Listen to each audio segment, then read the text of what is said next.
3. Hello, everyone, and welcome to episode 4 of Legal Bites. Today, we're coming to you live from This Way Sushi. It's our first show that we're doing on the road, and we're very excited about that. We hope to set a trend and start doing more shows from various locations. With us today, as always, is our co-host, Scott Fraser. Welcome, Scott. Hey now. And I'd like to introduce you to the principal of This Way Sushi, John Hoffmann. John, welcome. Well, thank you for having me. Hello. Pleasure.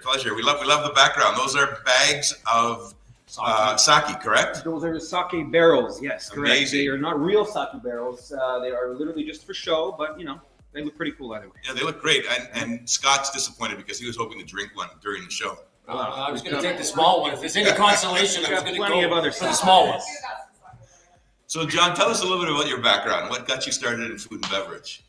Wow, how much time do we have? 28 minutes. My first job was a sweeper and busboy at a nightclub called MFN. A long time ago. MFN. Fucking nowhere. That's right. Then it turned into Devil's Martini and Helium, and I was there for almost 20 years doing all sorts of different jobs in and out. So you worked for Frank? Frank, I can't remember. The owner, you mean? Yeah, Frank and there was It was a Getty's family that owned it back then. Okay, so down here, Devil Martini's here in Toronto, downtown Toronto. Yeah. Sorry, okay. Yeah. So that's how I got started in the service industry. I always had an artistic background, musical background, so I was actually in a band since the 9th grade. As most musicians, actors, you pay your way through life by working in restaurants and bars and wherever you can make a quick buck. So that's where I stayed in the service industry for many years. And then eventually I got to Los Angeles, yada, yada, yada, try to become a rock star, worked at the Hard Rock Cafe out there. And sorry, am I telling you the story of Roll This Way? No. This is your story. We haven't got to Roll This Way. Okay, never mind. So that's, basically, worked at every restaurant, bar, nightclub, you can imagine, everything from bussing, sweeping, bar back, manager, you name it. I've done it. That's great. I don't know if you know this. We had on the president of the Retail Cannabis Council a couple of weeks ago. Sorry, the Retail Hotel, Orma, Tony Elenis. And Tony told us that 54% of people in Ontario trace their first job back to food and beverage. Quite interesting, eh? Yeah, I love that. My first job was in the industry as well, as Scott's heard the story. Yeah. I was washing dishes at age 12 at my uncle's diner. As my kids were doing on the food truck there you go. At 8 and 9. So, John, what was the motivation behind Roll This Way? So, like I said, because of my artistic background, playing in band for a long time, the way it all happened was, like I said, myself and my wife were living in LA at the time, trying to pursue the musical dream.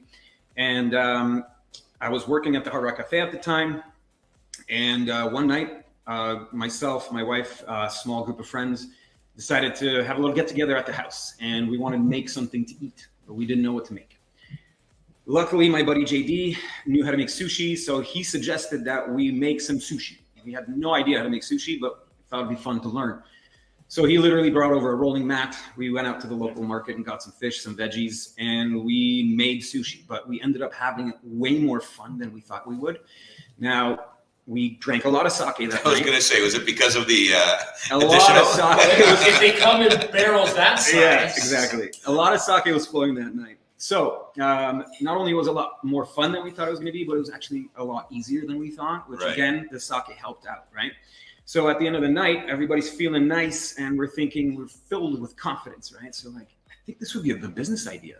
Let's go to parties, bachelorettes, birthdays, you name it. I want to show people how to make sushi. This is actually a lot easier and more fun than people think, because most people think it's, you got to go study for years on just how to make rice and all this stuff, which is, cool too, if you want to go that route. It's not my jam, I like to fast forward through things and do it my way. So the beginnings were mobile. You would go to people's homes. Yes. So the idea was that we wanted to do on-site catering, where we would not just teach people. We wanted to feed people sushi, but also get them behind the bar and show them how to do it. That's kind of how it all started. And because myself and JD were both musicians, he happened to be a drummer. We both had that, again, artistic background where we love performing, being in front of people, and that was really a big reason why I wanted to do this, because I felt, like I could do this. I can be in front of people. And even though I just started, I really had no idea what I was doing. I figured if I practice enough, I can pull this off. And this was in 2011. So 12 years ago now. So obviously it's taken a while, but how do you go from idea to actual concept? Man, again, long story, but idea was, again, just to go out and perform for people, right? Put on a show, have fun, and put on an experience. And, everything started off slow. Dom was working for an insurance company, supporting me, I guess you could say, supporting my dreams and passions. And, once things didn't work out for me in LA, as usually it doesn't for people like myself out there, but we decided to move back to Toronto. And I decided to just hit the ground running. I wanted to keep this thing going. So I went to George Brown, got my culinary training. And then I was lucky enough that one of my friends owned a larger catering company. So he found out what I was up to, and he actually needed a sushi chef. So he asked me if I'd be willing to try out. I literally went for an audition at his kitchen to make sushi for him and his chef. I had no idea what I was doing. Like right at the beginning, right? So I literally, I studied a couple nights. I practiced. I came up with some recipes, and I showed up at their kitchen.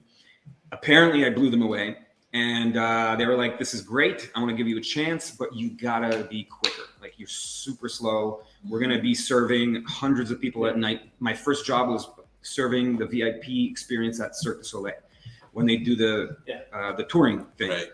And so he gave me the opportunity. Did that. When they were in Toronto in 2013 for 3 months. Then I hit the road with the circus for about a year and a half, traveling all over Canada, just learning on the job.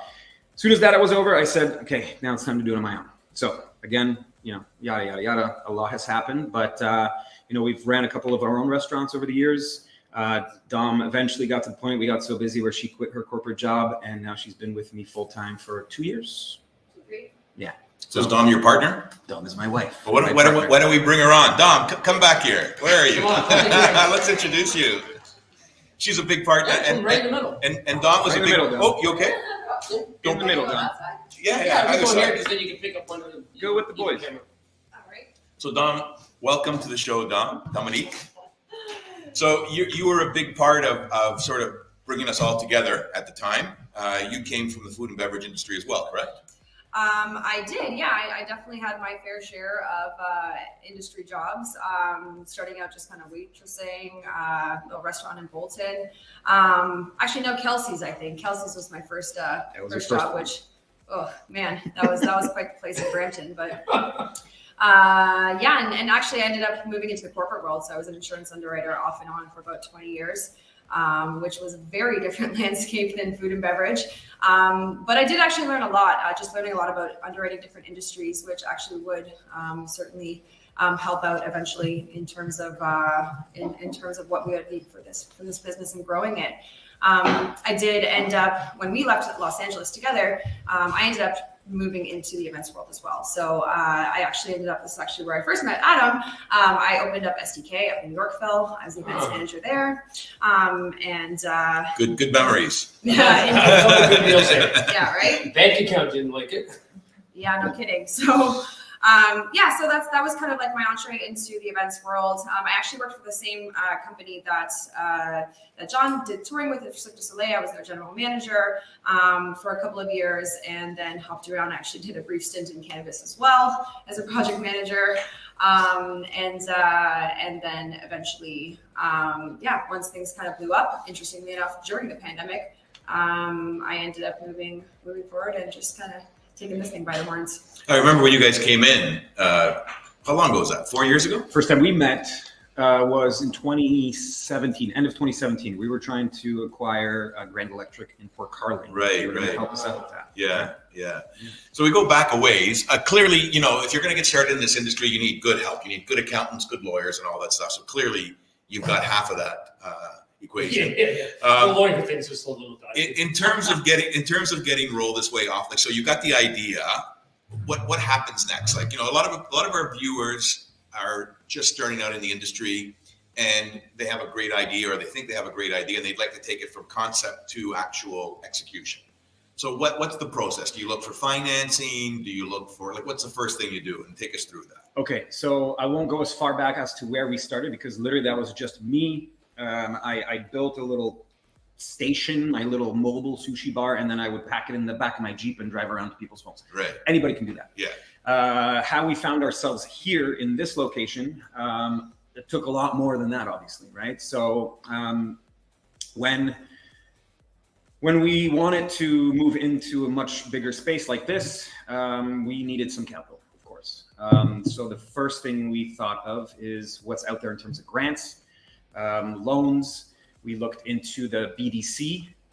They helped us out. And I mean, that's pretty much it in terms of like financing. We're very pretty proud to say that we're pretty much 100% self-funded. We took some help from here and there. Yeah, that's amazing. But all that money's still sitting in the bank. We haven't had it really to tap into it. So yeah, I mean, that's honestly one of the biggest things that we're very proud of is you know, as you can see, it's a pretty big space that we have and we're constantly growing. Yeah, to be able to do it all on our own. Yeah, it's really, really proud of that. What made you do it out like in this neighborhood? Because this is, to me, as someone who, you know, looked in open bars and restaurants, you're always looking at the footprint. And this is a scary footprint when you first think this concept. Yeah. Okay. So, well, first of all, we're East End people. We live at East York, up the street. Best place in Toronto. Yeah, that's right. So we're East Yorkers, and we wanted to work close to home. So the place we were in previous to this and previous pandemic was also just up the street, Broadview and Dundas. But that was just a prep kitchen because at the time we actually weren't really doing the sushi lesson thing, the classes. It was just the catering side. Yeah, just catering. We actually did a bunch of residencies. We did a bunch of work out of a place called the Vintage Conservatory. It's a private wine club that my buddy owns. And so we did our stint there. So then once we got into our own little prep kitchen up the street, COVID hit. And everything shut down, obviously, right? So we had to get rid of that kitchen. Luckily, we had a pretty great landlord. She was actually also a friend of ours who would let us basically just kind of slip out with not too much damage. And we buckled down and tried to figure out what the hell we're going to do. You know, hopefully a few weeks to flatten the curve. It took a little bit longer, obviously. But so what happened was, you know, we got rid of Netflix. We got rid of my car insurance. We're like, I don't know what's going to happen. Luckily, Dom still was working part-time in the insurance industry. So we buckled down, and I was trying to figure out what the hell am I going to do with myself, right? So one of our good friends is, she's got a promotion company. She's got a big footprint. She's got a big following on Facebook. She suggested that we do a virtual sushi making class. I'm like, that's actually brilliant. Okay, sure. You know, I'm not doing anything. So this is during COVID, correct? April 2020. April. Yeah, so we're talking a literally month and a just half in. Just to start. Everybody was all panic stricken. Exactly, including us. So we're like, okay, let's try this out. So we thought, okay, how are we going to do this? Let's put together a kit, ingredients, tools. So we're talking, you know, everything, you know, we thought basic stuff, California roll, spicy salmon, whatever, right? And then a rolling mat, a little knife, you know, and chopsticks. And so we literally put all this stuff together from our home at the time. And we just kind of hit up all our friends and family and said, who wants to buy a little kit? Help us out. Delivered all these kits all over Toronto. It was probably like 20 or 30 kits at the time. And it went off without a hitch. It was fun, but something in me was like, this is not my jam. We need to know more. Well, not only that, but like, this isn't going to last. Right. Why am I bothering with this? You know, give it a few more weeks Well, and we'll be back. Nobody thought COVID was going to last. Exactly. So I was like, yeah, I don't know. That wasn't really my jam, right? I really wasn't into it. I like the live performing in front of people kind of thing. So another month passes or so, and still nothing. You know, nothing's going on. So we thought that we would try doing it again, but on our own terms, and we would start reaching out to people to our network. And basically the same thing happened. Maybe another 20, 30 kits, whatever. But because we were posting it on Facebook, one of our friends who works for Accenture has a much bigger reach. And he said, hey, I like this virtual thing you guys are doing. Would you want to do it for Accenture? I can probably get you some bigger numbers. We're like, of course, why not? So he managed to get us 80 people. So we put it together, went off without a hitch, and I don't know, within a week, TD calls, and then RBC calls, and then Deloitte calls, and Canadian Tire. Like literally every other day, we'd get a call from you name the huge corporation. And we're just like, what's going on here, right? Snowball started going, runaway train kind of vibe. And at that point, I think we're getting closer to the fourth quarter. We're like, we can't do this from home anymore. This is absurd. So because we're in the East End, one of our friends manages a tiny little bistro down the street on Queen Street. He said, we have an empty prep kitchen downstairs. It's yours if you need it. We move in there, start pumping it out of the basement. Within a month and a half, 2 months, couldn't handle it anymore. It's way too small. And then we started looking, and that's how we ended up here. But we wanted something bigger because we knew one day it is going to open up again. Right. We wanted to do it live, right? So that's why we got this place initially. That's how we ended up here. And here's 214 Logan. This is 14 Logan. Oh, 14 Logan. 14 Logan. Okay. Yeah. And so it's an event space. As we look around, we see it's a tremendous space. I was here on the weekend making sushi with Helene, my wife. And of course, I made a lot better sushi than she did. Really? Yeah. Poutine sushi? There was no poutine. It was spicy salmon. It was amazing. It was fantastic. And we noticed the room in the back is like an amazing event space. I've talked to a few friends of mine about that, and I think we need to make more use of it. So how does the concept work here? You come and you take classes here? Like how exactly is So two-part question. The space behind this wall is called Origami Event Studios. We like to think it's events unfolding. So it's a lot different than the space we're in here. This is our Roll This Way space. This is where we teach people how to make sushi. This is our main production kitchen.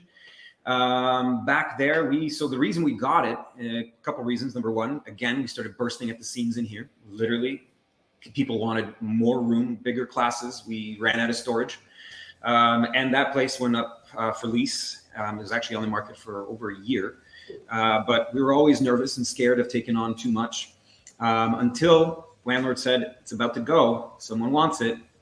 Gave me the opportunity. We're like, you know what? If we let this go, what are we going to do? Because we're growing anyway, right? So we need this. We said, you know what? Screw it. Let's just do it.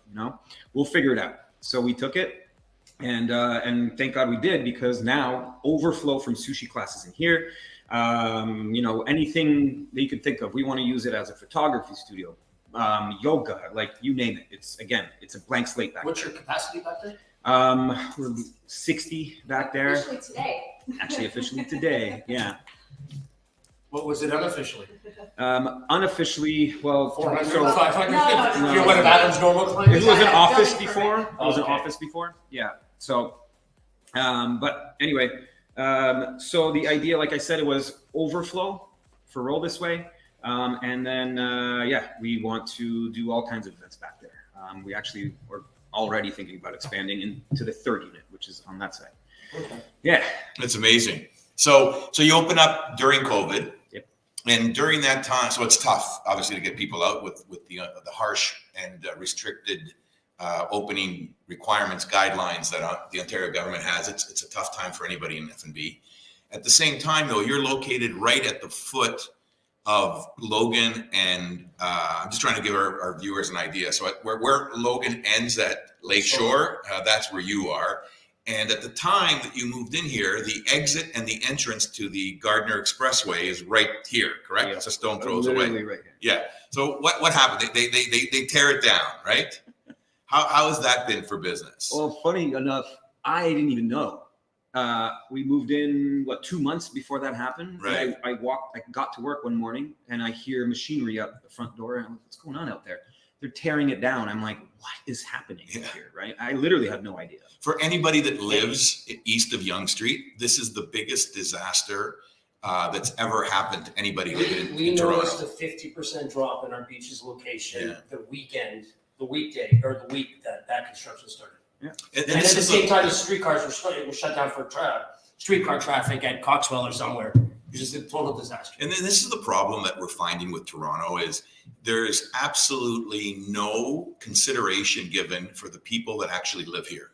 Right. If you look at what's going on right now in downtown Toronto, You've got Queen Street closed for 5 years.